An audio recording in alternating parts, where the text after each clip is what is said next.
good, Cowboys Nation? Hey, happy Wednesday to all. Welcome to Starchasers Girls Talk Ball, episode 7. Once again, we're here to talk about our week 1 win, of course, against the New York Giants. What's up? Of course, you know my name is Mickey, a.k.a. Cravin Cowboys. I'm here with my girl Star, a.k.a. Starchasers Sports Media.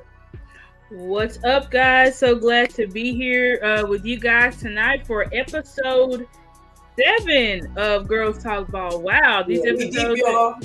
We deep. Yeah, it's been going on for a while. We're on episode 7.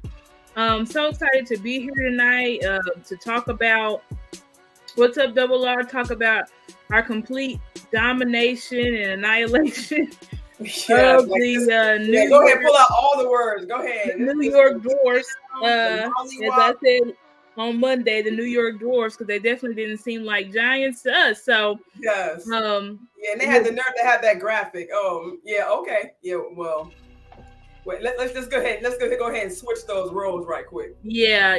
I think this is great. You know, I love it. I hope that our opponents, the 3 and 4 letter networks, everybody continues to underestimate us, because that's when we do our best. So I am 100% in all for let the hate. We're used to the hate. We're used to it by now. So now we're just taking that hate and then fueling it into our play.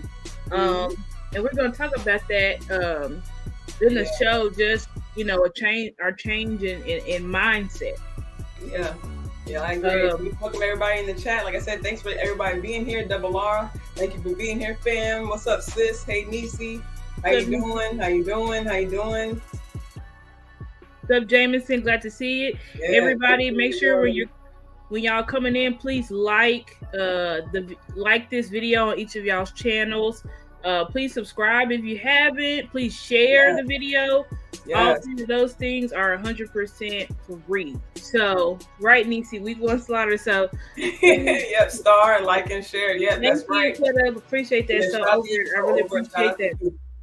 Hey, look, Star, look who in the building. Dallas Law 43. Welcome back, fam. How you doing? Up? Glad to see you. It's been a while. Hope you're doing okay, fam. Good to see you. Thanks for being here. We appreciate you. Before we get into it, like Star said, hit that like button, hit that share button, hit subscribe. Hey, as you see down the bottom, hit those cash apps. We're here trying to give you some fire content.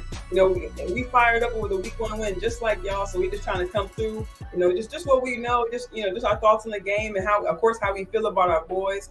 Just like I said, thanks for being here on this evening with us. Right. Thank you guys so much. Really, really, really do appreciate it. So, Spoonie Dog, glad to see you guys tonight. What's up? Good to see everybody. Good to see you too, Dallas Law. Yeah, he said he's been working on them taxes. Yeah. Hey, yeah, tax season right around the corner. It creeps up fast, y'all. Mm-hmm. Don't be sleeping. Don't sleep. Yep. That's right, working hard. But yeah, we're going, like we said, just jump into our thoughts about the week 1 win. See, go ahead, put the presentation.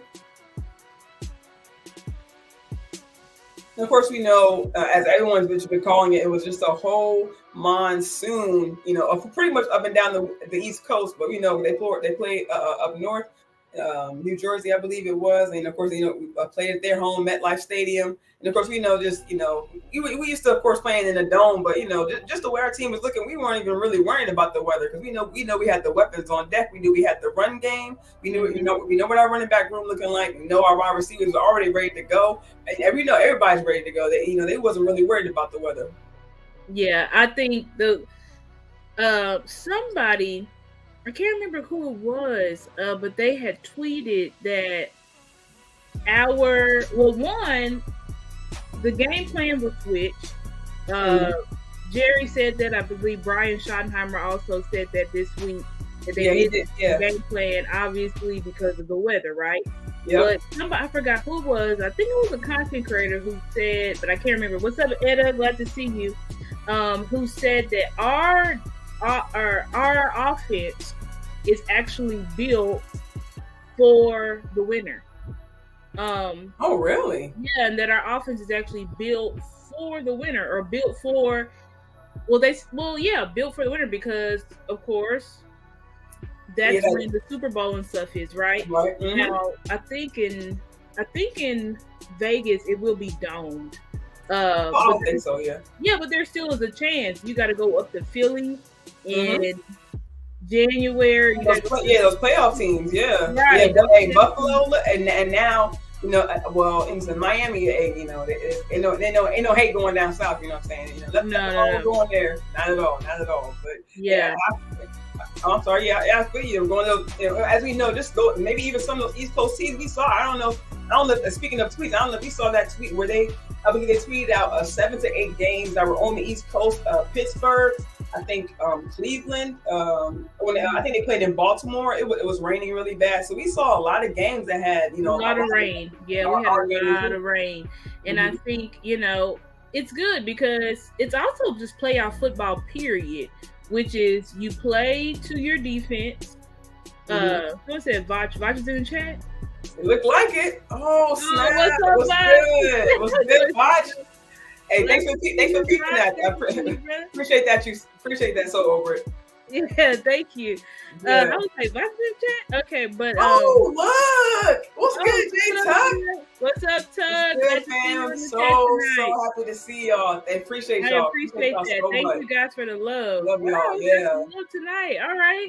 Yeah. Already. Look. I'm already smiling about the win. Y'all got me smiling about y'all being here. Look, we love it. Y'all. I know this is great. Yeah, but what's up, James? Nice to see you James? tonight. How you doing? But yeah, how our offense is pretty much built to persevere for the playoffs, and it's honestly, thank God that we have coaches now that know that. You know what I'm saying? Like you kind of want to build your team for that because you're already having the mindset that we are going to be in the playoffs. Mike keeps saying, we prepare for a 20-game season. Right. Because we're expecting to be in the Super Bowl. So, exactly. And they keep saying in pressers, 20-game season. Yeah, we expect to be in the Super Bowl, and you need to think ahead and plan your offense to where it's adaptable. Yeah, and I think, as you mentioned, I think Schottenheimer did say that in his presser that, like you said, him coming from Seattle, Mike coming from Green Bay, like it's almost automatic for them to have backup plan, like a backup plan to the backup plan. You know what I'm saying? Right. Those bad weather. Absolutely. And just playing to your defense. And that's what we did. Our defense, our special teams was able to get us up. And once you do that, then you just play to them. You don't keep that high, fast scoring offense that we were running with Kelly. If we had Kellen Moore, we probably would have lost that game the other day. No, and for real, I probably would have still been watching at halftime 26-0. Like, okay, we still got to sit here and watch. We still got a chance to lose because just throwing the game away, just doing dumb stuff, rather just put the ball on the ground, do simple, easy reads. Right. Dak's jersey was so clean. Well, we're going to talk about that.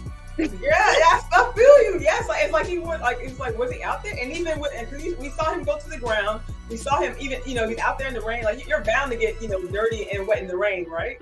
Yeah. But he was clean because I think he only faced 3 pressures all night. Exactly. And I think I don't know who got. I know Chuma and Biotish gave up 1. I'm not sure who gave up 2, but I know Zach Williams got back there once at least. Yeah, but I know Zach Martin, Terrence Steele, and Tyron Smith did not give up a single pressure or sack. Nice. Yeah, that's a good night. That's a great night. Zach was protected zero sacks. So. Yeah, like you say, you saw his jersey. Cameron says you played it what works against the team. Some games the offensive might be the strongest link in the game. It varies team to team. Dak's done with the BS. If you see how he's talking, and like everyone's talking about on Twitter. You saw how he was in the interview. Like everyone knew that he was not playing. Everyone knew he was not playing. He was like blacked out. I'm like, he's not even listening to what this woman's saying. Right. What's she saying? Dang, he was last year in interceptions. I'm like, why are we still talking about this right before we about to take the field? It's exactly. And I'm like, it was my understanding they only do like 2 questions. So once you hit the 3rd question, I'm like, I'm surprised he not. And as you saw the way he ran out of there. Yeah, he was like, listen. But it's just a different intensity. Yes, within our team, man. We gotta talk about that. Just from everybody, I just see this is a totally different intensity and mindset. Yeah, it's like a different locked in. Like we were locked in last year over. Right. to what we could be, locked into what what was afforded to us. We did what we we could what we had. But it's like you said, it's just a whole different zone for this team this year. Yeah, and I think it's just like I think the players just now have complete confidence in their coaches. And when you have confidence in your coaches, you can play with confidence, right? You don't have to have something in the back of your mind. Oh, I hope this option route doesn't go right. I hope the offense doesn't score too fast. I hope we don't have to be on the, hope my defense not on the field. Yes. Those things that would sit in the back of our players' mind, they don't have to sit back there anymore, Right. And what really stands out to me about this team is just the communication, amongst everyone. Like you said before, we didn't see communication between Kellen and Dak, but we didn't see communication between, I'm sure, Kellen and Dan Quinn. So when you have those channels just open, going both ways, and everyone's on the same page, everyone has the same goal. You don't have to, like you say, there's nothing in the back of your mind about wondering what your OC is going to do as the head coach. And like you said, even though he could be in this ear, you still have to wondering. You saw him on the sideline at times, just looking at him he's probably looking at him like he's probably just worrying what is he going to call next? He doesn't know. You don't know. That's true. And you see now, Mike, Dak, and Schottenheimer are constantly talking. That's something that I really noticed in the game is that every single time there's timeout, Dak's going over there. He's talking to Mike. He's talking to Schottenheimer. And that's just something that you did not see. You never saw that. When they would call timeouts, you would see Dak taking a water break, but you would never really see him over there with Kellen. You would never see Mike over there with Kellen conversing and trying to make sure everybody's on the same page, because I think they're talking so much because they're asking Dak, what are you seeing out there? We think about calling this, what you think about this, and that's how we're able to be successful. Right. Our offense looked rocky, right? From a viewpoint, Dak didn't score any touchdowns. You look at the surface, it looked rocky, but our offense actually scored they said 27 points. Yeah. Mm-hmm. And that's with our offense not looking as great. Exactly. Without preseason. Right. And y'all remember when our offense wasn't looking great with Kellen, we wasn't scoring points. We wasn't scoring points. Right. Exactly. It was just front. It's a different day and age. What's up, Ed? I'd like to see you tonight. She said she's trolling all of them. Jets, Niners, Commode. She don't get like Micah said, everybody getting the same smoke. Everybody. Exactly. Everybody gonna be dragged to field. But yes. Yeah, that communication was top notch. But let's get into the show. It really was. We just seen, I think, like you said, we just seen a completely different team this year. Like you said, on all levels. Yep. Like you said, of course, like we're talking about, pretty much, the defense, showed up early. They showed up early. We just go ahead and start with them. Like you mentioned, touchdowns on the offensive side. Defense just came out early and, like you said, kind of made it easy for our offense. They scored. They had 2 defensive touchdowns. Just having the numbers here: 7 sacks, 10 tackles for loss, 12 quarterback hits. We had 2 forced fumbles. 2 forced fumbles from Diggs. Exactly. I mean, I think just the physicality. I talked about this on my show on Monday, how every year Diggs hears the narrative that is swirling around his name and he changes it. Mm-hmm. Because after he got the interceptions, though, all those interceptions, tying the record in a single season, I believe, with Everson Walls, then it was the yards narrative that swirled him. Right. So he didn't get next year. He didn't get as many interceptions, and a big part of that was quarterbacks stopped throwing his way. Exactly, became lockdown. Also, we saw Diggs focus on the being a lockdown corner, right, limiting those yards against him. And he did that. And then remember last season, the narrative was Diggs is soft. He can't tackle. He always making business decisions. Right. So isn't it crazy how Diggs? I don't know if Vacha's still in the chat, but he said during the game, he said if Diggs is tackling, it's gonna be a long night. But he did say that. He did say that. Diggs was just on a totally. I saw physicality. Yeah. From our entire defense from start to finish. Yeah. Flying around and really hitting hard. Our corners was really blowing my mind, i.e. Diggs with Gilmore, Bland.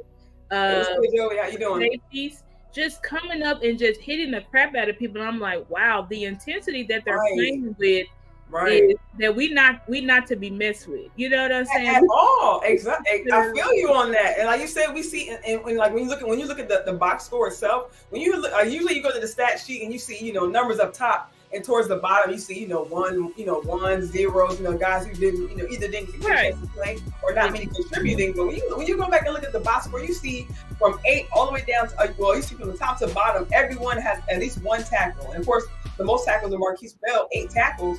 Of course, the least amount of tackles, 1 tackle, but everyone has a number next to their name. Everyone, everybody contributed, and I think that's just special. And then talking about we were talking about it behind stage about how the special teams practice that block field goal. Yeah. Yes. You had the video or no? You said it was an article. Actually, yeah. Let me actually bring up the article right quick. Actually, I was just talking to chat real quick. I was actually looking at an article. Shout out to John Matrona. They just shout out to as we always mention our beat writers in Dallas. Just shout out to them writing just amazing articles. It's one thing, guys, to follow them on Twitter and see their tweets, but kind of dig a little bit into the articles too, because you get a lot of information that, number one, as we know, you're not going to hear on the 3 and 4 letter networks. You're not going to get the information on, you really get the in-depth information and details on your team that that kind of contribute to their game on field, but you kind of get into the mindset of the team, how they kind of communicate in the locker room and on the field. Like as I was talking about, I was reading that article about major plays that that we may see from McCarthy in the future, and it was kind of like a side article that I saw, and they were actually talking about how they actually went over this play in their walkthrough at the hotel. Yeah, and it just shows how locked in this team is, because some issues last year, it was execution, right? Player execution. Yeah. And for them to be so detailed, go over this block punt the day before in the walkthrough, and then it's one thing to practice it, but to come out and be able to execute it to perfection like they did. Yes. This block punt by Wanye Thomas flipped the whole game and really gave the entire team that spark, that fire that they needed to go out there and just dominate. Like you said, top to bottom. Yeah. Like and really, like you said, like, and even though you say it flipped the game, and even though it being at the beginning of the game, like it gave the team so much momentum to go off of it. It's like you said, it's like it never stopped. Like from the defense. Right. Exactly. Of course, during that time, Mike McCarthy is able to adjust. Like they even mentioned it in their press conferences. McCarthy and Schottenheimer mentioned they were able to adjust their game plan. They didn't have to show as much. They could just bring out, maybe just some plays that maybe they weren't even playing to show this game, but they had the benefit. Right. Yeah, they had the benefit of being able to put some plays away and just bring out some. Maybe more, people may call it vanilla, more of a run. We have established the run over 100 yards running. Right. I think I was impressed by that. Yeah, exactly. Remember we had talked last week about what was going to happen. Was Tony going to be able to show up against this stacked defensive line? Mm-hmm. And thank you so much, Swain. And just a huge credit to our offensive line and Coach Mike Solari, because he had those guys ready. Yes. And because they were able to clear holes and push off the ball, mm-hmm. and pretty much handle up Leonard Williams and Dexter Lawrence. Also, but Dexter Lawrence, he got off a couple of times. Those pressures were mostly from him. You know what I'm saying? Dexter Lawrence is still all pro. We're going to put some respect on Dexter Lawrence's name. But we were still able to limit that offensive line, which gave, and don't forget, Tony ran well, but also Rico. I love the way that Mike was in Rico, because he was bringing some real juice and some real power. Yes. It was moving, like you said. I'm so glad you said power, because he was moving those piles out there. He was moving those power. I really love the way Deuce runs, and it really does bring a change of pace between him and Tony. Yeah. So I'm really hoping, I said Deuce, but I mean Rico. I got you. I really hope that Rico stays healthy, because I do think that tandem could really be something special if we can keep both of them, all season. So yeah, I agree with you. Fingers crossed for Rico that he stays healthy. Yes, I definitely agree with you.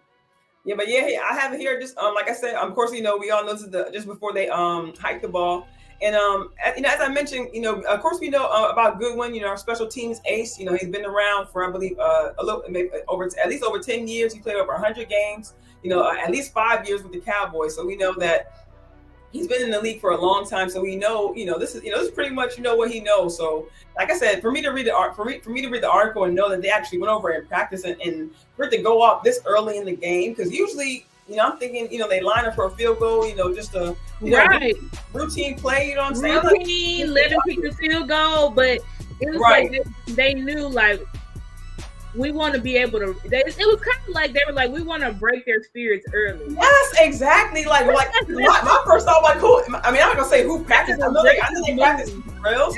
Like, yeah, how does it stick out in their mind to do this and so early in the game? You know what I mean? Yeah, it's a very aggressive move. And I like that though. I like that aggression. I think that plays off of what we heard Dak say in the Sounds from the Sideline, which we're going to talk to that. But I think it's just, this is just I keep saying this is just a different day, a new day and age for the Dallas Cowboys. Yeah. This is not Jason Garrett's Cowboys. This is not conservative. This is, we actually planning ahead. Right. Planning ahead, but also just the intensity and the mindset of, we don't want to give up a single point to them. So if we can limit any point, normal coaches here, let them get the 3. Right. But we were like, nah. Not even that, right. And this is a risky move because you could hit the kicker, which could have then gave them momentum because that was first down for them. You know what exactly. I mean? So I think, but I like this. I just love the intensity and it just flows from our coaches. But this is what we've been talking about all off season, how our coaches just are in complete sync.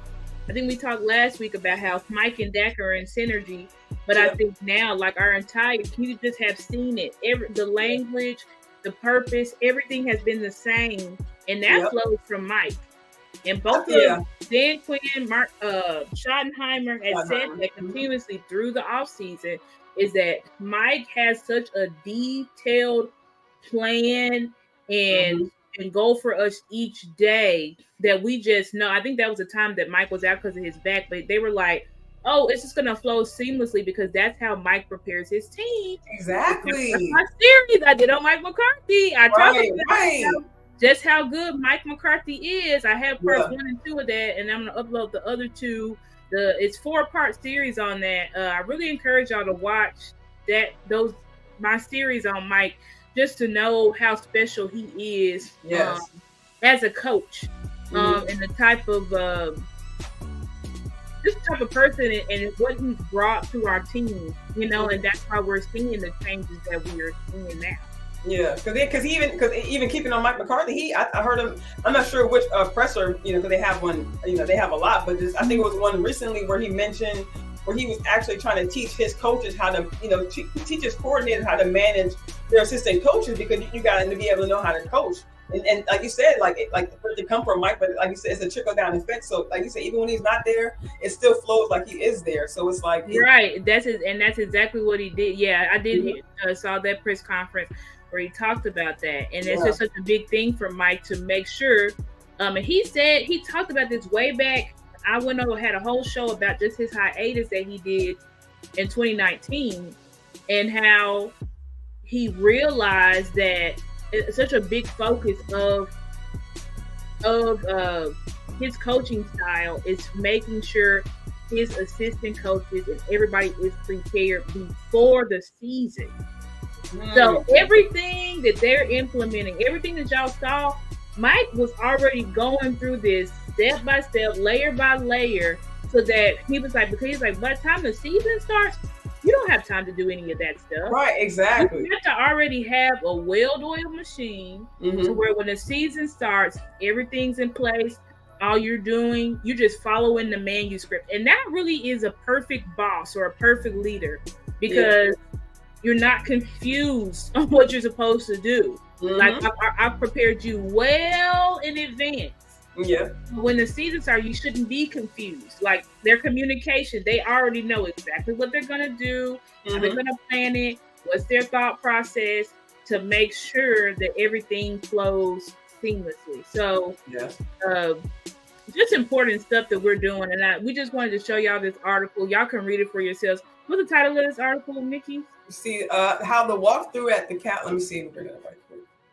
Y'all can get it on the Athletic.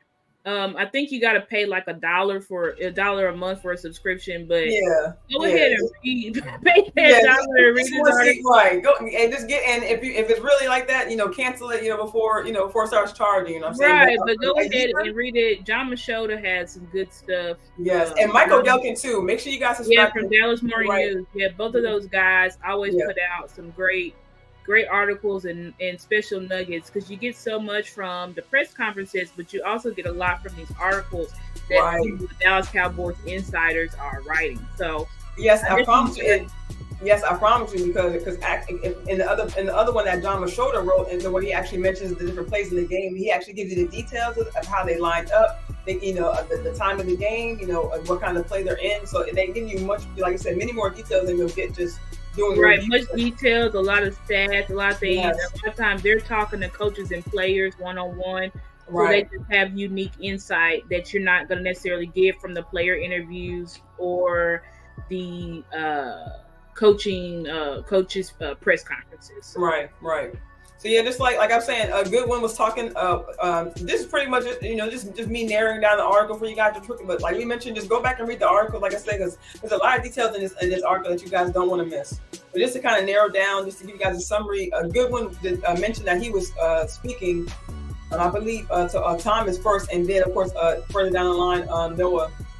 Where he told him about the play where he wants to be able to create a gap so he can take the outside, make the blocker go outside, so that Thomas can jump through the gap. And he actually told him, what was interesting is he actually told him, number one, how many steps to take, what foot to jump off of, when to jump, and then when to block the ball. And then at the same time, told Noah how to prepare for the ball, how it might bounce, how far away to be from the line, things like that, so that they, of course we know this is practice. We know, they got to go through these plays, but just like I said, if you guys read the article, you'll see just how they got down to the actual details, how Goodwin got down to the details of how to tell Thomas how to jump, when to jump, what count to have in his head. And I'm sure, of course, they had to practice. But like we mentioned, this comes from years of being number one on the Cowboys, playing the Giants 2 times a year, looking at film, knowing how they line up, when they do field goals, because I'm sure they line different field goals, punt returns, something like that. So knowing, this is something that you get from playing the game 1 and 2 years. Like I said, this guy has the experience, so to be able to pass that along to these young guys coming in, because as we know, and as they always mention in their interviews, these guys are sponges. They want to soak up everything they can while they can. And as we mentioned in the sounds of the sideline, we saw, Thomas giving credit to Gilmore, but this is I think at this point in time, Thomas was giving credit to Goodwin in his post game interview. So he just telling them that there's so many vets on this team, and I don't know if you guys follow him on Twitter, Wanye Thomas, but make sure you guys follow him. He's constantly tweeting out that the vets in the locker room just care so much about these young guys, and it's like we mentioned the synergy with Mike and Dak, like the synergy in his locker room just completely in general is just overflowing. Yeah, I think it's just special, and I think it's just different. Like I said, I think it's just able to flow. Well, one, the players actually have. That's why bringing in a Stephon Gilmore, Brandon Cooks, so special.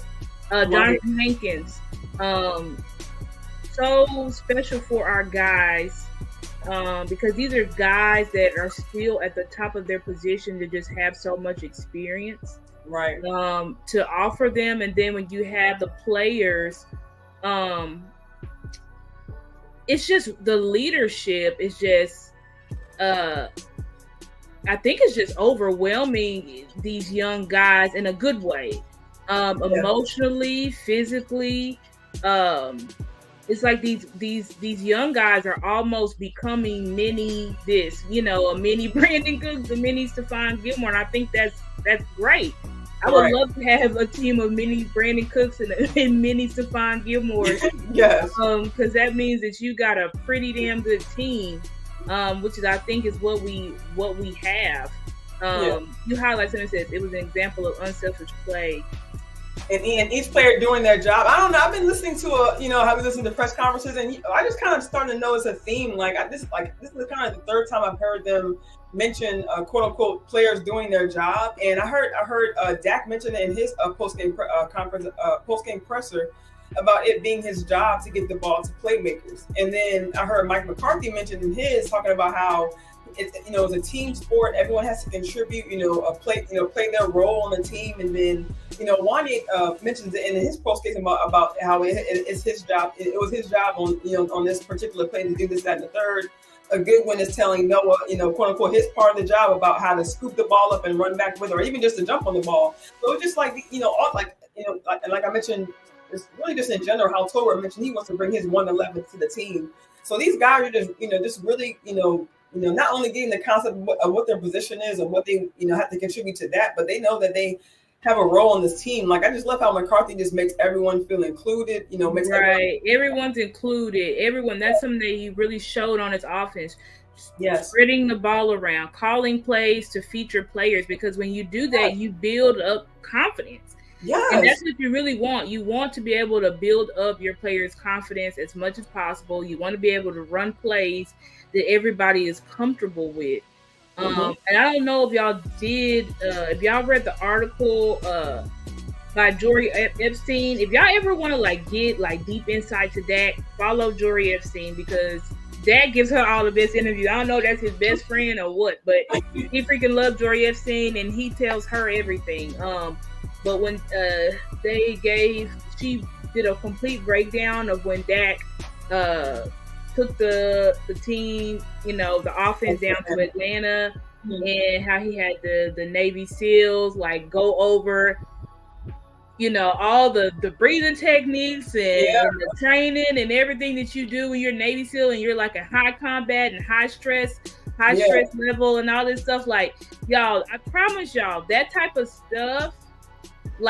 Dak is trying to literally they're physically or physiologically. Yeah.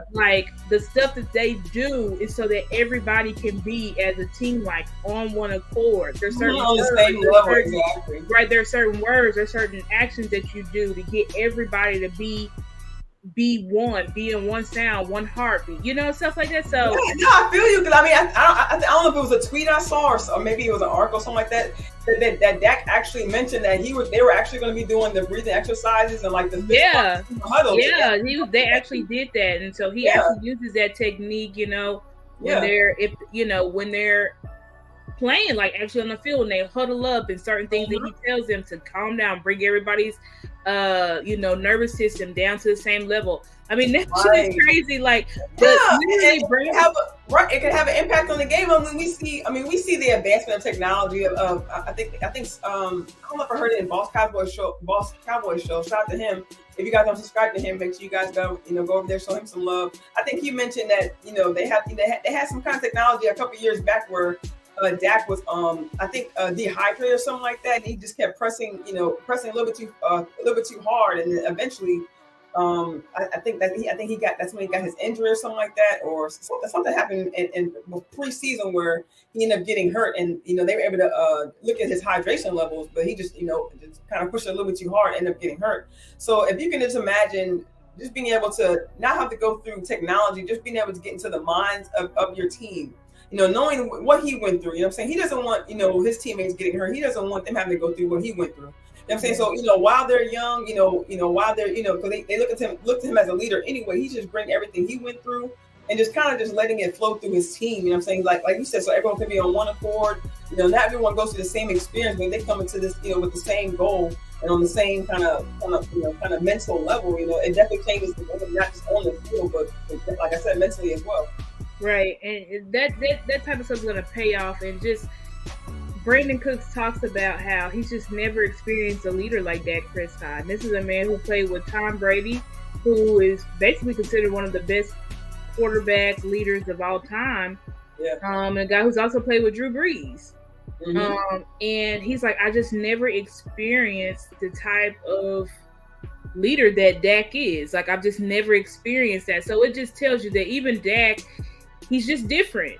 You know, it doesn't discredit who Drew Brees and Tom Brady are obviously Hall of Famers. So it's not discrediting anything that they've done, but it's just saying that who Dak is special, who Dak is different. And I, remember that when y'all talk about, trying to trade him for trade, trying to let's just, it's okay, we can just bite the bullet and we can bring in Trey Lance, and if Dak doesn't succeed, we don't win Super Bowl this year, we can just push him out the window. Like, you really have to think about what you're saying. You know what I'm saying? Because talent isn't everything. We see that with who? Josh Allen.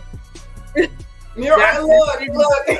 He's extremely, and you would think they would have enough. They have enough on that guy to do an entire week to talk about him. Yeah, but you don't see them doing it. But it's like Josh Allen, clearly talent is not the issue. Everybody knows how talented he is, but you need more than talent to be a good quarterback, guys. Right. Like, it takes more than talent to be a good quarterback. You can have all the arm talent, and Josh Allen's built like a tank, and he's this and he's that, but at the end of the day, he's losing his team football game. Right. So you just gotta realize that, like, it's not. Yeah, and the stats show it. Yeah, it's so much that goes into a quarterback. So much. Yeah. Especially a franchise quarterback, and then on top of that, being able to win, being able to make split-second smart decisions that could either lose your team or win your team the game. Right. So, and they had a statistic. They said Josh Allen is 0-4 in overtime, and then now he's 0-5. Right. That's not something you really want to see for a franchise. Going in overtime, because I didn't know that. That's not something you want to see for a friend. I'm not saying that Josh Allen can't get better, and I'm sure y'all can hurl it down. Well, this happened, but that is not something you want to see from your franchise quarterback, because that pretty much in the back of your head, you get into overtime, you like, we're losing. We're losing because this nigga can't win. You know what I'm saying? Sorry, it's the N-word, but this man can't win. You know what I'm saying? Like, he don't win. He don't win. It's great. It's just wild, and it's wild how much support he constantly gets. Because even before the season, he still has. It's not like he's all of a sudden bad this season, you guys, or whoever out there. If everybody watching has not, happens to be a Bills fan, like, he's not just bad coming into, not just week one, being bad. Like, he's had the numbers from previous seasons, having turnovers, having. He's been steadily ever since that 2020 season. He beat off Patrick Mahomes. They went to the AFC Championship. After that, that's it. Josh Allen has been steady. Even when he went toe-to-toe with Mahomes and left, that was a great game, and that's why people really started to put him as QB2. When he went head-to-head with Patrick Mahomes, I think in 2021, and he lost. Yeah, that playoff game where, like, he didn't have a chance to get the ball or something like that. Right. Patrick Mahomes scored in like 13 seconds, and Josh Allen threw like 5 touchdowns. 4 of them were to Gabriel Davis, who all of a sudden sucks now. Right. All of a sudden, Gabriel Davis sucks. And Josh Allen needs more all of a sudden. Right. Yeah. And I agree with you, Etta. I agree with you. And he is definitely reckless. We see, I'm going to say I know when I watch some games from Josh Allen, I know there's times where he lets other, of course it's football, players talk trash, things like that. But sometimes he lets those things get to him. We see him cause penalties. We see him go after other way too much. And yes, we see him throwing punches. We see him getting frustrated, going out. And when your wide receiver has to keep trying to calm you down, bro. Like, you're the quarterback. You're supposed to be the leader of this team. But you see Stephon Diggs screaming at him, telling him, literally, go back and watch right before they went into overtime. Stephon Diggs literally screaming at Josh Allen. He said, "No stupid." He literally tells him, "No dumb stuff. Don't be stupid. Don't be stupid. No stupid stuff." That's terrible. You know what I'm saying? It's just like and you can and speaking of him, you can actually see like, I think you see more and more, like, if he doesn't improve and like quick, because we know he went through it last year with him. Just played saw it last year. So it's not gonna take long for Diggs to be like, look, he's not gonna waste his time. You can waste his talent, you can waste his, but I'm not gonna waste mine. I said the other day, I said he's not going to retire a Bill. You know, no, I did see that tweet from you. I did see that. I was like, he's not going to retire Bill, and I just at this point, I just don't. And we getting star. Look. Oh, what's up, Law? Glad to see you tonight, Law. Appreciate that. Shout out. Appreciate Law. Appreciate you, Law. But thank you. Yeah, it's just he's not. Point, it's not gonna take long for him to be. I mean, because he's like I said, it seems like he's already fed up. It's not gonna take long for him to be. I don't know, and to me, I'm like, I don't know if it's coaching, if his coaches just aren't telling him what to do. I just don't know what he's seeing and doing out there. And you know how they always try to criticize black quarterbacks for can they read a defense. But I'm not can Josh Allen read a defense? Thank you. Because he be having that, like, you know, we talk about Dak having that bright look on his face. Like Josh Allen be having that look on his face when he's on the field. You know who he's like? And I did a show. Shout out to my guy, what's his name? Dang, my mind is blanking me right now. Oh, C Burleson. I did a show with C Burleson this past summer, and there's a short on my page where we talk about that Josh Allen is basically Carson Wentz, bro. Because there's nobody make I have not seen no other quarterback make YOLO throws, but Carson Wentz, where they literally just throw it up there. They're like, I don't know what to do. They just like panic. I don't see that from nobody else but Carson Wentz. Like those YOLO throws, like there's literally film. There's a picture of Josh Allen.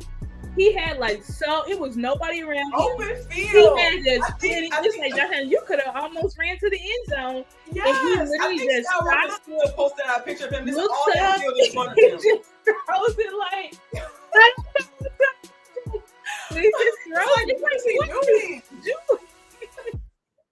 I don't know, but he's bro. I don't know, bro. I hate not Mark Sanchez, but people need to stop talking about he quarterback. That was Chris Sims talking about he was quarterback too, and people still after the season he had last year still talking about he's quarterback 3, and I'm like, where and how are y'all? Where's the evidence? I don't get it. I don't get it. He just made. I don't know. I was for a second, like for the reason he was playing. I mean, for the way he was playing, I felt like maybe he felt like he had to put the team on his back and make big decisions. Yeah, that's what Kurt Warner said last year. He said, Josh Allen, you know, he's just such a winner. He's a winner. He just has to put everything on his back. That's why he keeps going. Okay, well that's cool, Kurt, for last year. Because ever since in week 1, and nothing has changed. He actually does worse because he's lost his team the game against the Aaron Rodgers-less Jets. Exactly. Because that's really the only newer piece on their team. Aaron Rodgers and maybe a couple pieces here and there, but you played the defense last year. I just don't understand. Like I don't like. It's a conundrum to me. Maybe there's some Bills fans. If y'all are in chat, I don't know. But y'all kind of give us an insight on y'all's coaching staff. Like, you think it's the quarterback coach is not good? Yeah, because we went through that. We know we had dysfunction on our coach. That's true. We know, and that can definitely, we know how much of an effect that can have on the field. So it could be that. I think that too. I say it could be a coaching thing because I just don't get it. With Josh Allen's talent, he just should not be looking the way that he. And we saw that last year with the Broncos too. You know, they kind of just had like the dysfunction through the year because of their coach. The Raiders had dysfunction. So shout out to Coach Marv who says, "Hey, good players can't overcome bad coaching." Right. So it could be Josh is getting coached to YOLO and keep putting his body in harm's way. I mean, I don't know, but anyway, we spend so much time talking about Josh Allen. Yeah. All right, so we're gonna talk about this O-line right quick. Like we said, of course, we know Tyler was out this past week. You know what I'm saying? But I think just seeing from what we've seen in this game, I think we have just a solid line. So I think we just be able to allow Tyler to rest a little bit more, but it looks like he may not be in for week 2 as well. Yeah, and this is what I was going to talk about Coach Mike Solari. We did not see Chuma Ndoga. I think he went out I think it was the first week in training camp he went out. Yeah. Or it may have been OTAs. I can't remember. But he basically missed most of training camp and he missed the whole preseason. Yeah. So for Chuma to come out and I think only give up one to two pressures. That is extremely impressive. Yeah. And the only reason why he would be ready, it is because of our offensive line coach. Because at this time, you can still do some individual training, but I know Chuma doesn't train with Duke Manyweather. You know, that's Zach Martin does here and still does, and Tyler Biotis. But Chuma, he's just a low level, depth piece, a journeyman. So for him to be ready to go, that's all Coach Mike Solari's doing. Yeah. And then you see how TJ Bass was able to come in. Yeah, like it was nothing. Yeah, right. I didn't even realize he was in there. I know Oldham went down, it literally is like not a problem. Yeah, like a smooth transition.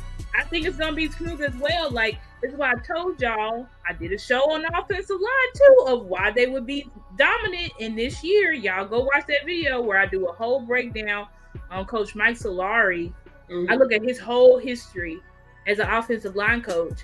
And that's why I was saying, like, we're going to be dominant regardless because you remember when we had the meltdown after we didn't draft an offensive lineman high, people were like, what are we going to do? We can't believe we drafted Mozzie and we should have got this guy. We should have got this guy. But I knew that we were going to be okay because I said, listen, our offensive line coach has a history of being great with less talent. Mm-hmm. His line when he coached the 49ers, they had like one Hall of Famer. When he coached the Seahawks, they don't have no Hall of Famers on their line. Nope. But they were consistently, y'all forgive me, my dogs are barking. But they were literally like top in the league. So, oh my God. I'm having a thing. Yeah, I feel you. I don't know what they're doing. But anyway, okay, sorry. But anyway, y'all forgive me. But yeah, I think Coach Mike Solari had these guys. Then you see Tyron return back to form. Mm-hmm. Zach Martin must have heard I was saying trade him because this man looked like he done returned back to demigod Zach Martin. right. You see that? Well, shut me up. Yeah. Because even on the Sounds of the Sideline, we saw them sitting on the sideline. He had them braces on. And what's crazy to me, I didn't realize that they sat down on the bench in the order that they are on the line. I thought that was pretty crazy. Yeah, but when you get to see it, man. Those guys, I don't know, but and Terrence Steele coming off of an ACL injury, no sacks, no pressures. Yeah. And we just gave him the bag, so that's our for the next 5 years. Like, right. Wow. I mean, things are just falling. It's like they're falling into place. They're falling in place. They're looking up. You know what I'm saying? And like, because just the way that our team is built, I still pray. We'll pray for every game. No, we don't want no catastrophic injuries, please. None at all. But because we kind of need that. Like, you need luck as well to win Super Bowl, which means you need your stars to pretty much be able to majority of them to play. Yep. Mm-hmm. So, but yeah, I was saying it to say like we just have good depth. Yeah, right? On both sides of the ball too. Yeah, like you said, everyone willing to step up and everyone just everyone next man up. Do that part. Yeah, exactly. But it's not just next man up. But now we got a bum there. We just saying next man up. Like we saying next man up. Right. Like he a killer too. You know what I'm saying? Like exactly. We got one guy who a killer too. Like these guys. It's just different. I don't know. Yeah, and I agree with you, and I love that you like that earlier that you brought up about how it brings everyone's confidence up that they're involved on the team. So, like having everyone's confidence up and actually having everyone contribute, it just makes it grow even more. Yep, absolutely. Yeah, of course we know. Like we talked about the Sounds of the Sideline earlier. And of course, I don't know if anybody in chat, watched it. I'm sure everyone watched it by now. But, just because we have a small clip, of course, Dak, hyping up the team. Yeah, let's take a listen to that. It's just a different, and this all comes from our thing we talked about last week, which is what? Carpe Omnia, which means what? Sees everything. Yeah. Sees everything. So, I think this caption here pretty much pretty much sums it up while our leader was saying this. But Yep. should be able to bring up the clip, but just a different level of intensity in our guys' eyes. A different intensity in their play. It's just a different mindset.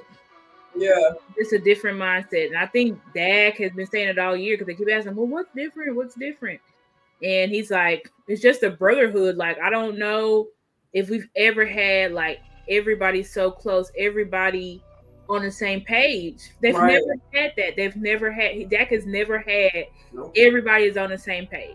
Yeah, and you hear him keep mentioning how year by year they're able to build on the chemistry they had the year before. Because even he always mentions in his pressers that I feel like this is a close team, it's a tight team, and even he said, I feel like I said it before, but it's true. Every year they grow tighter and tighter, and this is I guess I would say like the third or fourth year McCarthy has been here. Right, this is the fourth. Wait.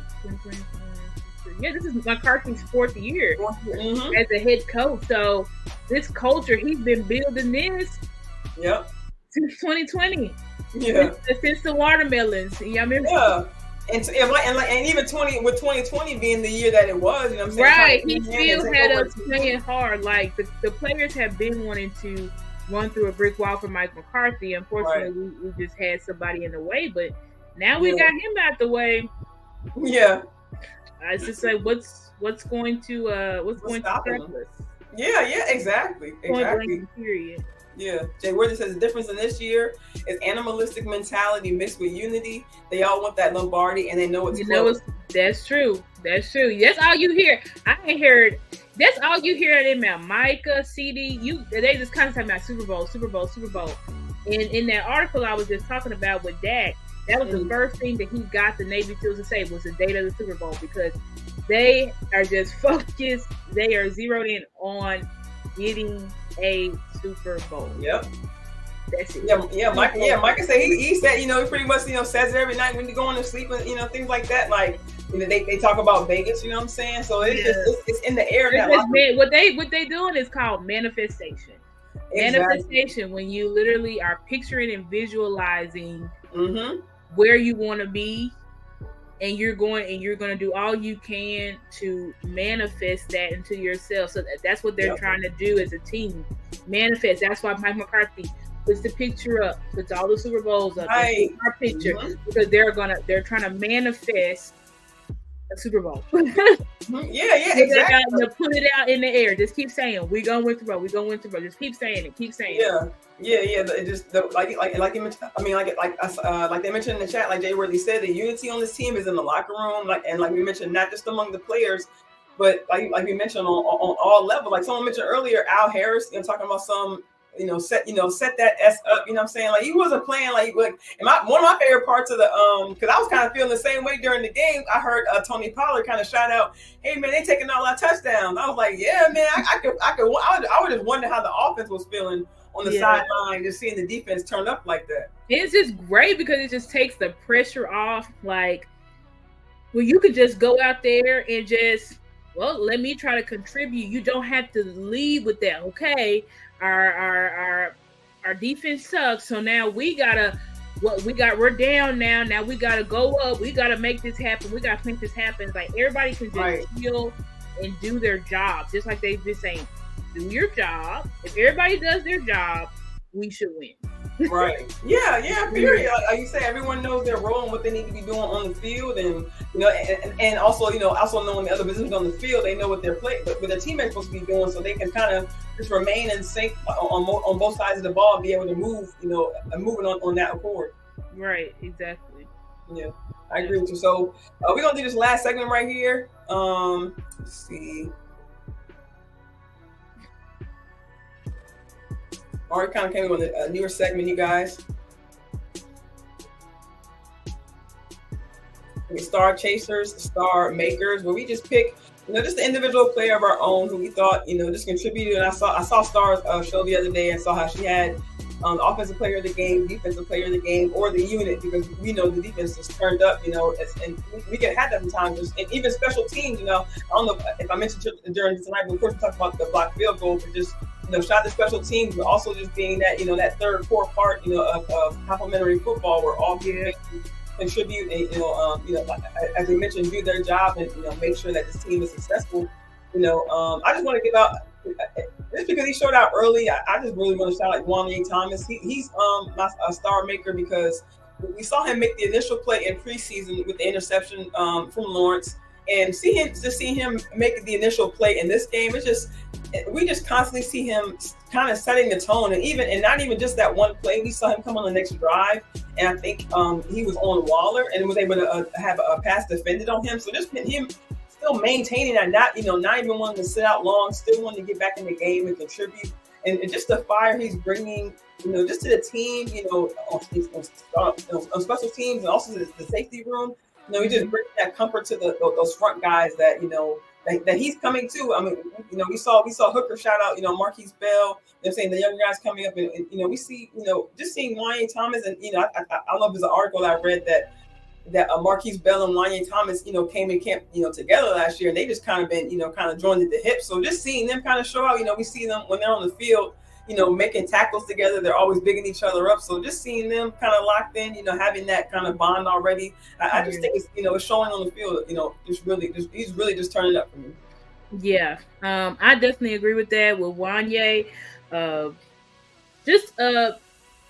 just amazing to just see how much he's grown, and it's always just good to see that the same intensity that he brought in the preseason. He made sure that when he had his chance in the first game of the season, that he brought that intensity, because that's one thing that you're always looking for. Okay, we saw what you did in training camp, we saw what you did in preseason. Right. When the game actually matters, will you show up? And the fact that he showed up and was the player to make to literally like fuel that momentum to our team is just a beautiful thing. Yeah. My star maker is going to be Osa Odigizua. I think Osa is up for a huge year. I just feel that this is his third year. He's coming to his own. He's coming to his body. And he's putting it. I think Dan Quinn spoke about it. He said everything, because we saw flashes his rookie year, but then he hit the rookie wall. Then we saw him continue to progress the second year. Right. But Osa had 2 sacks, I think 4 or 5 pressures, and 2 or 3 QB hits. Someone said Dan Quinn's got his Grady Jarrett. But I really think Dan Quinn may have Grady Jarrett. I'm gonna you say Grady Jarrett. Dan Quinn has his Grady Jarrett. I'm thinking. I said he's looking very Aaron Donaldish, because he also from behind, like he's built like this. Y'all ever seen Aaron Donald's body? Like, right. Like he's a defensive tackle, but like the guy is built like a tank. Right. And that's exactly like he weighs 300 pounds, but it's just like 300 plus pounds of just pure like muscle. You know what I'm saying? And that's what Osa looks like. Right. And of course, Aaron Donald is likely first ballot Hall of Famer, defensive player of the year, all this stuff multiple times. Right. But I think Osa, if he continues to develop, he can be just as dominant. Yeah. Or not be just as, but he could create his own lane. I'm gonna say he kind of like, I'm gonna say he flies under the radar, but I'm not gonna say he does fly under the radar. But when I saw what he was doing in that game, I said, Osa may be getting us he may be getting us a sack a game. Yeah, he stays in that backfield. If he keeps up, he stays in that backfield. He had multiple tackles for loss as well. Yeah, like. And it don't matter if it's the quarterback or the running back. Like he's after the ball. No, he had multiple tackles for loss, sacks. Like if Osa continues to play with the intensity, I do believe he's going to make a Pro Bowl this year. Hey, check out what Jay Worthy said. Did y'all see Osa in the wide 9 playing the end? His defense has evolved. Did you see LVE playing the end? Yeah, LVE. And LVE actually got I think they got him at 2 or 3 pressures. Yeah. So I think he was second or third in tackles too. Yeah, LVE. I think he was actually second. LVE, I think, was second in tackles. Yeah. So, I think he had 7, yeah. Yeah, I think I don't know, but this defense is just it's just different, and I'm so glad because I did a show on the linebackers too, where I was like, let's move LVE out of the middle linebacker role, which I'm pretty sure now they put Damone in that role because I couldn't see I could not see who had the green dot, but I know Kurtz did not have it, and I'm like LVE did not have it. And I wanted Damone to be our middle linebacker because I was like, you think maybe he had it? Huh? Do you think Clark had it? Yeah, I think he did. But if anybody can correct me on that, I was watching closely, but I was like, LVE does not have it, and neither did Kurtz. Mm-hmm. And those are our two guys who had the green dot last year. Yeah. So this year, if Damone got it, like, and I wanted him to be, because I'm like, he's basically a prototypical to me middle linebacker, and he didn't have that great of a or gaudy numbers or anything like that. I think he had like 3 tackles and stuff like that, which is, you know, he'll have his games where he's going to be, I feel like, most dominant. But y'all also have to know, somebody said as well, like, they think LVE and everybody playing different. Everybody playing different. I think everybody just has Space Jam. I like that. I heard that. Yeah, we got the Monstars on our team too. I think they just have, I don't know, the confidence. I think it started with the front office making those moves. When the front office made those moves, it told the players like, okay, we have a front office, they're serious. Yeah, then, I would say, like, I don't know if everyone just felt that way about Kellen, but it's just like nobody believed in Kellen, bro. Only person that believed in him was Dak. Right. And at the end of the day, I don't think Dak really believed in him. I think Dak is such he believes in values leadership so much, and he's like, Kellen is the leader. I'm going to follow his vision. But Dak knew Kellen. What's up, Pros? Glad to see you. Glad to see you in chat tonight. The Jets, I think all for just complete confidence this year. Yeah. So I think I don't think the Jets are gonna be a problem. I really don't. I don't really see that. I didn't think they were gonna be a problem with Aaron. I'm really looking forward to playing with him, but they were gonna be a problem with Aaron. They actually better be. It's better for them. I know they're having a meltdown because Aaron's out, but I'm like, it's actually better because Zach Wilson is obviously way more mobile than 38-year-old Aaron Rodgers. And I was like, Zach Wilson was able to avoid a lot of sacks because for the simple fact that he can just run away.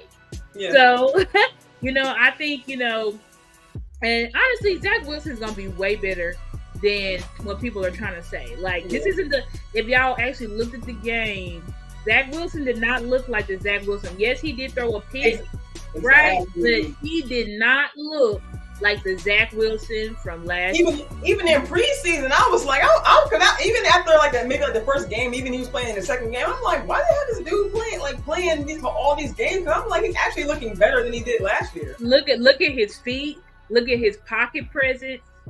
Like, he looked a lot better. The accuracy, he looked a lot better. He wasn't out there looking like totally confused.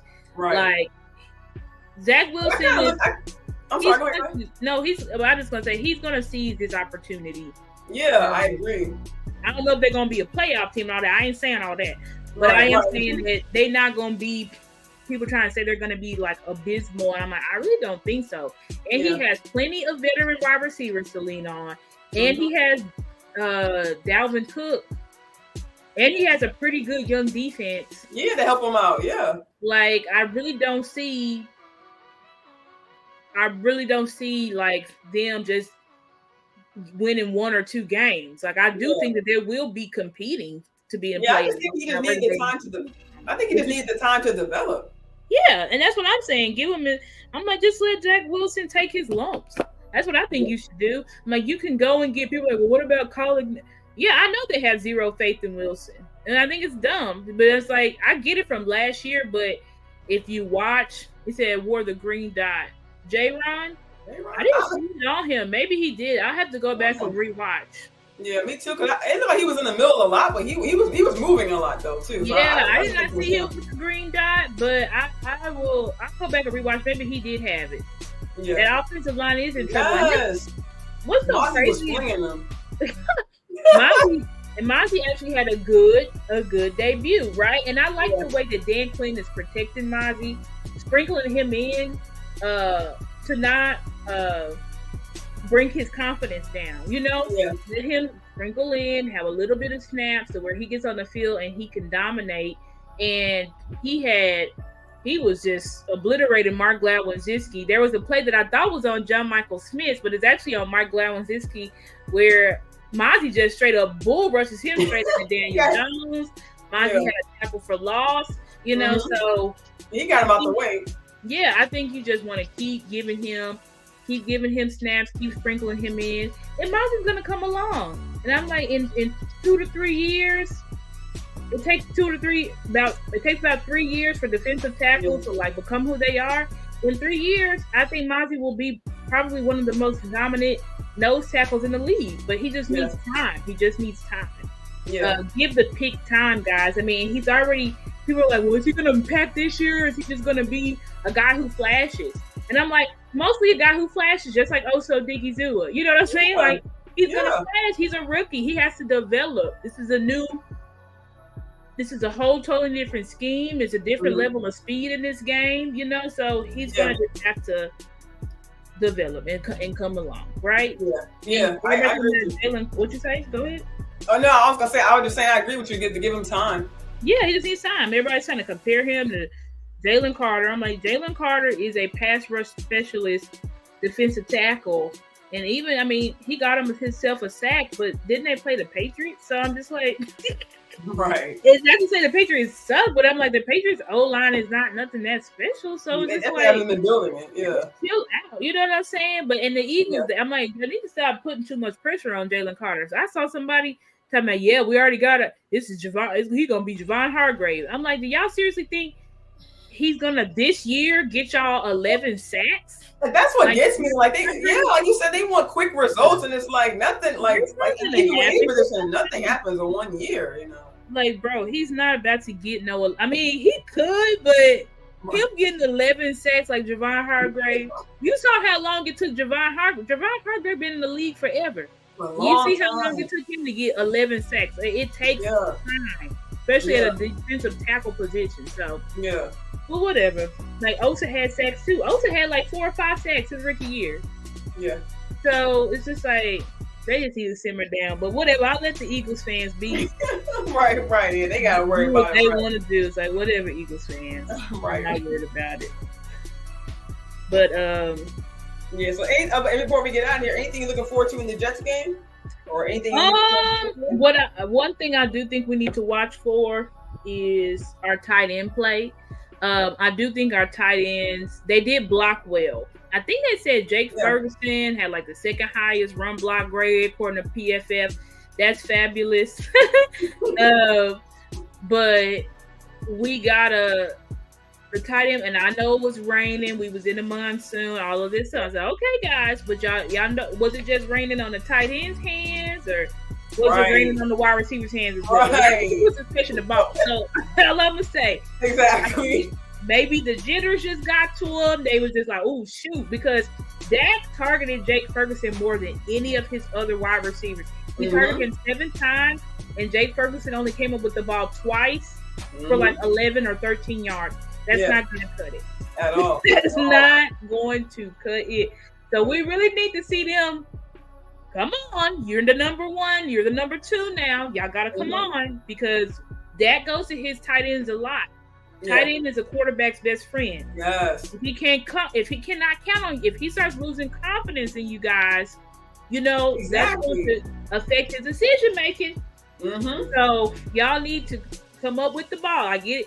So, but I'm gonna let him go. It was the first game. It was raining. I get it. Let it go. I'm gonna let it go. Yeah. I'm not pressing the panic button or anything yet, but they gotta come along. Lunda, I gave Lunda a smack on the hand. I said, because them Titans, they was not ready to go. Everybody else was ready. Everybody else, I'm just saying, all other position groups was ready to go. Your position group was not.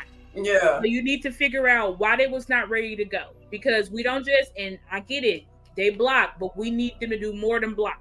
Yeah. Again, Dak targeted Ferguson more than any of his other wide receivers. They have to be able to catch the ball.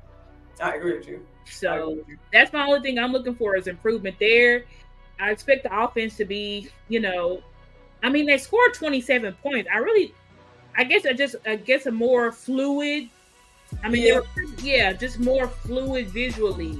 Because you said nothing really to be mad at. Like it's like right. I mean, they were already fluid, but maybe they'll do some different packages or whatever. Yeah. I know at the beginning, and also the running quarterback thing as well, because we were at the beginning that first drive. Daniel Jones was just running for like 8 yards a time, so I would like to see Dan Quinn quail the running quarterbacks a little bit sooner. Yeah. You saw me tweet out I don't want him to wait till they get to the 5-yard line and start stacking the box. He tends to do that because we kind of have that bender break defense or whatever. Where he lets you get a little bit of yards. And I think on the first drive, he's just playing around with personnel packages because he's trying to figure out how to stop you. But I know for sure they're going to run with Zach Wilson. So, kind of need to figure out how to limit that better, because if these guys, these young quarterbacks can't run, they don't have any offense. Like, if you can completely stop Jalen Hurts, Zach Wilson, who else? Daniel Jones, if you can limit their legs, they don't have much else to rely on. You want them guys to be pocket quarterbacks because they're not pocket quarterbacks. Daniel Jones is not a pocket passer. Jalen Hurts is not a pocket passer. I feel bad for Jalen Hurts because I feel like his team is doing him a disservice. He just became the franchise quarterback, and they're not pushing him to elevate his game at all. And I just think that's just dangerous. It's like it really just regurgitated the exact same scheme they had last year, where Jalen is still not making reads. He's still just going to the pre-reads. He's still putting his body in harm's way. I was going to say, he's the one taking the hits. I just don't like what they did. I'm like, is this what y'all's playing? I get, and people talking about, what's his name, Sirianni. He's such a good coach.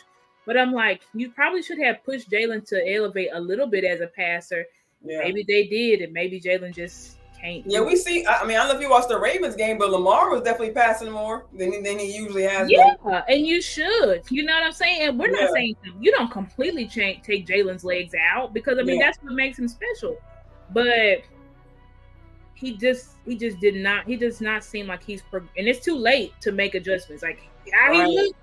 It's how he gonna look. So I just think that's bad. I mean, Tony Romo was calling it out. He was missing wide open people because he's going to predetermined reads. He still has zero pocket presence. Jalen Hurts hates staying in the pocket. If his first read ain't there, he's immediately running. Oh, right, he's not even thinking about it. Yeah, he's like, that's not good, but whatever. It's not my quarterback. Whatever. I'm glad you brought that up, like about running quarterback. That's one thing I'm looking forward to in the Jets game. Just seeing what I want to see is seeing better third down, like as far as on our side, because we were only 6 for 13, unfortunately, on third down. We were that's true. We need better. Some of those was drops. Yeah, exactly. We didn't talk about that, but our wide receivers, along with the Texans, led the league in drops. We had 4 drops, even more than Patrick Mahomes versus the Lions, who everybody was saying that was Patrick Mahomes' excuse. All those drop balls, but according to PFF, they only dropped 3 balls over there. I know that. So we had 4 drops. We had 2 drop touchdowns. Yeah, one fumble. Even I know there's one, but we did have a fumble. Yeah, we gotta make sure we hold on to the ball, especially that close to the end zone. I got nervous. I'm glad the odds happened to be right there to follow. Oh yeah, I forgot about that. We did have a fumble. Who fumbled it? It was Pollard on that screen play. Oh yeah, Pollard. Yeah, that was close. Gotta tighten up. But and also really third down on the other side too. I want to see kind of see them adjust a little bit more to the kind of the short yardage game, because I know it's a lot in the Giants game, like 3rd and 2, 3rd and 3, they would just be able to go out to the flats, right? And on those kind of short passes. So like you said, it would be good. I think sometimes you can play off, but I think sometimes let's just not. I agree with you. Let's not let them just easily get that third down. You know what I'm saying? Like sometimes play off, live to see another down, but sometimes contest it. to see if we can get them to punt. But ultimately, we can't have to move down the field like that because like you say, you keep letting them get that third, and next thing you know, they at the 10, they at the 15. Right, and it's just like thank God for Michael Parsons because he's the one that caused the false start, which caused them to kick the field goal, which then helped us. We blocked it, and they bobbled the snap on the second we bobbled it, and ended up being a snap. So, I think there's a couple of the things, like you said, third down on both sides, tight end play. Want to make sure that we're keeping, ball security and stuff like that because next time he may not get so lucky. Right.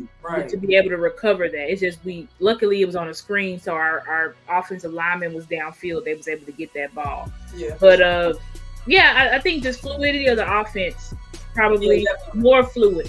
They look good, but we just want to, which I assume they will. We did have to completely alter our game plan because of the rain. So we play the Jets in our stadium. Shouldn't be any rain. So it'll be our first home game. So I'm sure, they're going to be wanting to really turn up, And they probably have our confidence because they're like, we really wasn't even turning up. And we got 0-40. So exactly. That gonna be, and they're gonna be dry, and they at home, so that just they're gonna be swinging that ball around. It's gonna be a sight to see. I don't think, but I don't think we're gonna blow out the Jets. Nah, because the Jets defense is pretty good, so I don't think we're gonna blow them out. But I think we should win. Yeah, because the Giants. I'm sorry. The Giants didn't really have corners like that, but the Jets at least have some. Yeah, they got Sauce. They also have DJ Reed. That's also good. I don't know who DJ Reed is their slot. I don't know who their other corner is over there. But they have a decent secondary that seems to move as one. So it'll be interesting to see how Mike calls the game. But I still think we should win comfortably because again, their offense. I mean, they got Randall Cobb and Alan Lazard. The only guy you're going to watch out for is Garrett Wilson. Right. Yeah, because he was hitting. I mean, I know it's preseason, but he was getting a lot of those passes in preseason. Yeah, and he made that crazy touchdown catch. So Garrett Wilson is somebody who watch out for. But I mean, honestly, I don't think he's really any match for Diggs or Gilmore, right? You guys locked up the best wide receiver in the league. Yeah. And Justin Jefferson has a resume right now to be a first ballot Hall of Famer. Mm-hmm. I'm not really worried about Gary Wilson too much. Right. And I think if he's in the slot, I trust Bland to cover him because, I mean, Bland was covering Christian Kirk. I think Christian Kirk is a better wide receiver now than Garrett Wilson. Yeah. Maybe Garrett Wilson will eventually get there, but other than that, I'm not really too concerned about the Jets. Yeah. Dalvin Cook never does good against us, so I'm not. No. I'm not really. Have you crazy? And they still gonna be hitting out there. Clark gonna be looking to hit. You know what I'm saying? Right, exactly. Clark and Marquise Bell. They're gonna be knocking the crap out of them. So I'm not worried about it. And you have Cobb and Lazard. They're slow. So I'm really not worried about it too much. I'm not worried about it. I think we should do good. Okay. No, I already said Sauce. Oh yeah, you did. Okay. Yeah, I said they have Sauce Gardner. They have DJ Reed. Okay. But I don't know who their second corner is. So DJ Reed is their nickel corner, I think. Let me see. I have it. I have their things pulled up right quick. They're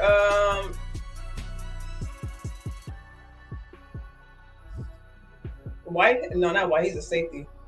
No, it says Carter. Michael Carter. Oh, Michael Carter. Yeah. Okay. Michael Carter. I think he's a second year player. Okay, Michael Carter. Yeah, he's decent. Yeah, 2021 it says. Okay, yeah. Yeah, he's decent. But I think if CeeDee Lamb routes up Jair Alexander, I think Sauce is gonna be getting routed up. I don't think Sauce can guard CeeDee with but we'll see. Sauce can show us different, but they ain't gonna put that ball in the air. Not with that. We saw sounds on the sideline. He said, "Look, PSA, do not throw that ball." They're not gonna put that ball in there. They're gonna try to they're gonna try to win the game, play to their defense, which is smart. You don't put the ball in the air versus the Dallas Cowboys is a mistake. That's why all the offensive coordinators started running the ball and doing play action on us. Because I mean, if you just don't sit there and drop your quarterback back over and over and over again, right, you're going to get them murdered. Yeah. They were doing like quick passes in preseason. They were doing a lot of throws to the flats with Garrett Wilson at least. At least they're gonna do quick stuff. They're gonna do quick screens and try to get Dalvin Cook off and stuff like that. But they're not gonna be having Zach Wilson pass and stuff like that. That'd be just dumb. Like that'd be dumb. They trying to win.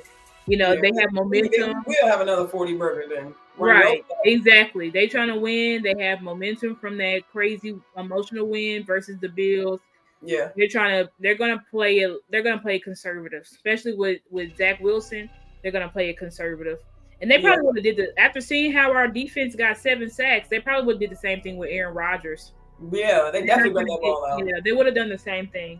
They're gonna try to run the ball. Yeah, they're trying to run the ball on us, so. I think we should be able to lock it up. It should be fine. Yeah, I agree with you. Breece Hall, if he plays, because he was on the injury report, but Breece I saw that too, and 2 of their linemen, 2 of their starting tackles. So I don't. That sucks for them. Breece Hall and Cook, they may get 1 or 2 runs off, but they're not about to be running all over us. They just don't happen no more. You know what I'm saying? Yeah. I think we pretty much solved that we solved that when we played the 49ers. Yeah. So with Christian McCaffrey, who literally got 160 yards, I think, week 1. And we locked Christian McCaffrey's butt up. So, yeah, we did. Yeah. So, right. Dalvin Cook and Christian McCaffrey going to be locked up. Yeah, I'm talking my man is going to be locked up. Darren Waller was locked up. Mm-hmm. So it's like everybody hear his name, like for real. Like we didn't hear his name to a late third, early fourth catches for like 30 yards, I think. But it's just like they're gonna be locked up.